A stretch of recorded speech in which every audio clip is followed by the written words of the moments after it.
Hidma ఎన్కౌంటర్పై magisterial విచారణ. హిడ్మా బంధువులు హాజరయ్యారట. ప్రజా విచారణను గోప్యంగా పోలీస్ పహారాతో నిర్వహిస్తున్నారు.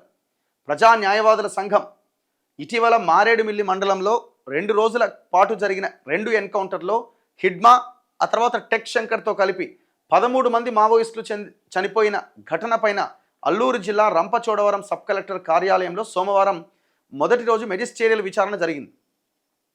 ఈ తొలి రోజు విచారణ నవంబర్ 18వ తేదీన మారేడుమిల్లి మండలం కొండవాడ గ్రామానికి 2 కిలోమీటర్ల దూరంలోని అటవీ ప్రాంతంలో జరిగిన మావోయిస్టు అగ్రనేత మడ్వి హిడ్మా, ఆయన సతీమణి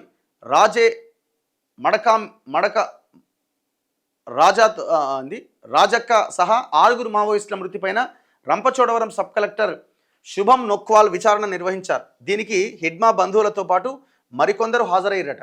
ఎవరెవరి విచారణకు హాజరయ్యారన్న విషయాన్ని అధికారులు గోప్యంగా ఉంచారు. ఈ ప్రజా విచారణకు మీడియాను దూరంగా ఉంచి గోప్యంగా విచారణ నిర్వహించారని, ప్రజలు స్వేచ్ఛగా వచ్చి విచారణకు హాజరై తమ అభిప్రాయాలను నిర్భయంగా వెలిబుచ్చే అవకాశాన్ని లేకుండా పోలీసులు ఆంక్షలు అమలు చేస్తున్నారని ప్రజా న్యాయవాదుల సంఘం అధ్యక్షుడు సురేష్ కుమార్ ఆరోపించారు. ఇప్పుడు ఈ ఉస్మానియా యూనివర్సిటీ నుంచి నిజ నిర్ధారణ కమిటీ అని కొంతమంది విద్యార్థులు బయలుదేరితే ఆ పోలీస్ స్టేషన్లోనే అరెస్ట్ చేసి లోపల పెట్టి మళ్ళీ బయటికి పంపించారు కదా. ఇక్కడి నుంచి ఇక్కడనే చంద్రబాబు నాయుడు ఇది ఎఫెక్ట్ ఇదంతా. ఆయన Nambala Keshava Rao Maoist party chief చనిపోతే కనీసం డెడ్ బాడీని శ్రీకాకుళంకి రానివ్వలే. ఈ విచారణలో ఏం జరుగుతుంది మనకు తెలియదా?